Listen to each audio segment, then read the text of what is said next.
Alrighty, so we are back. We have mixed this for a good 10 minutes on the mixer, and this is what it looks like. You see how wet this is? This is a high hydration dough, okay? Don't be afraid. So now you're going to dump it into whatever container you have, and it's really easy to take a wet hand to be able to pull this out of the bowl to get it in your dough box or whatever container you have. Working with wet hands helps you manipulate this, okay? So what we're going to do now is we're just going to kind of let this chill out, and it's going to puff a little bit. It's going to start to get fed all that flour in there, because it's kind of like you're feeding that starter again, right? So it kind of has to do its thing. And then we'll come back and we'll do a stretch and fold.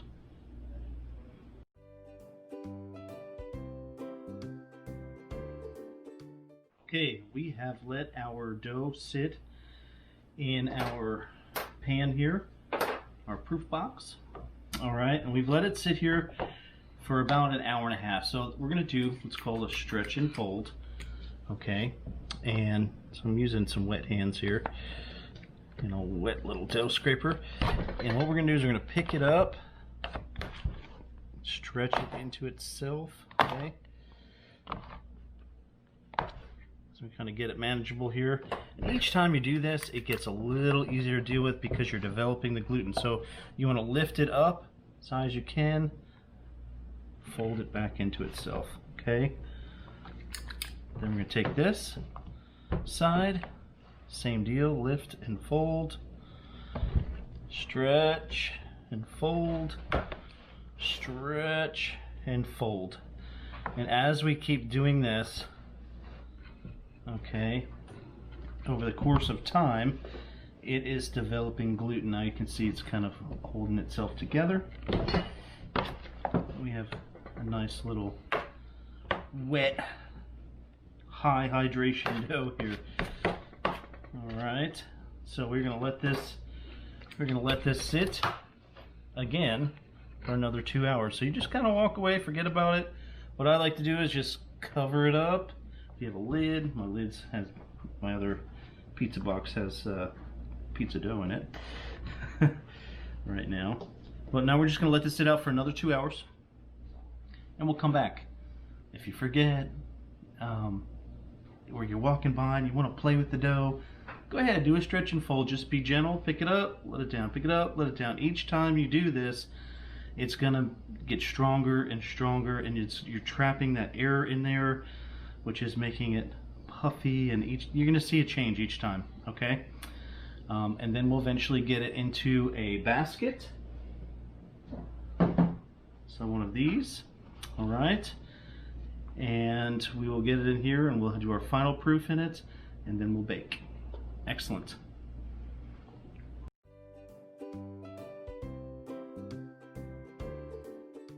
So we've done one stretch and fold. We're going to come back and do a couple more. This is only the second one. As you can see, it's starting to change. Okay, so we're going to pick this up, stretch it, and fold it. Stretch it as far as you can go up there. Fold it in. Nice. Stretch and fold. Alright. Simple. Very simple. And come back in a couple hours and do it again.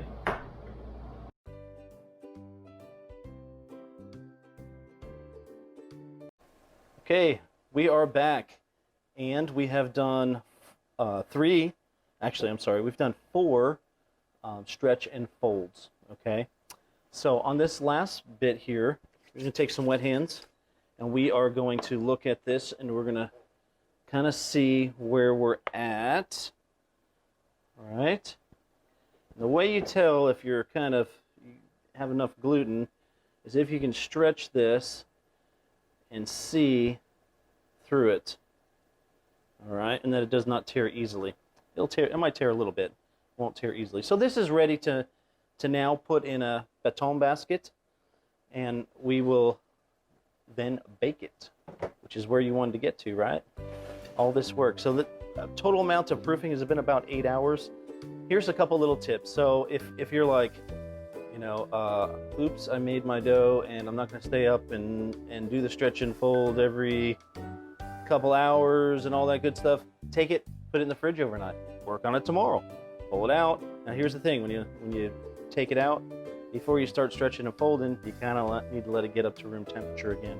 So put it in a warm place in your house and let it get up to temp, and then start doing the rest of your stretches and folds, okay, until we get to this point here. So this has been 4 stretch and fold. Still very moist dough. Now we're gonna actually we're gonna use a little bit of flour on this. And guys, when you're making this dough, if you find that this dough is incredibly a pain for you to deal with, add a little more flour to it at first until you get used to working with a wet dough. So we're gonna take this and we're gonna divide this into 2 pieces, okay? Because we're gonna make 2 different size breads with this. If you notice, I'm not doing a whole bunch with this, okay? So look how nice, you can see the air in that. That's why it's like Jello. That's the air from proofing, okay? So we're gonna take our basket and we'll put links. I don't know if you've been watching our videos. I haven't mentioned this before, but we are actually putting links in the description, especially if you're at home and you're trying to do this kind of stuff. I want you to have a source for where can I get 00 flour, where can I get rye flour and things like that. So now we're going to take it, put it in this basket, and it's very important that you kind of go around the sides like this. You notice how I floured the basket. I'm not pushing on it, not trying to knead it. It's got nice air bubbles going on in it, and it's still going to grow a little bit, because the next step with this is we're going to let this sit out for another 45 minutes while we heat up our oven, okay? Excellent. So here we go. This is for the next one. Take this guy right here, real carefully kind of fold them together gently. And this is going to be some awesome bread, guys. It's just feeling perfect. Go around the sides here. The reason is because as it grows, it's gonna push up, right? We don't want it to stick in this basket.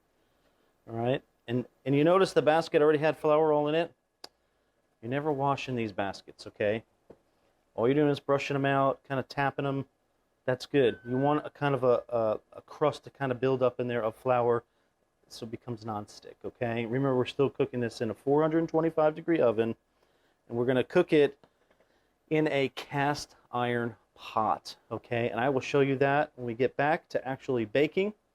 We're going to put it in a cast iron pot, bake it off 35 minutes with the lid on, then we take it off for another 10 minutes, and bam, we have sourdough bread that you made from scratch. So in the next video, after 45 minutes of this proofing and me heating up my oven, we'll show you how to transfer this into a cast iron pot and bake it.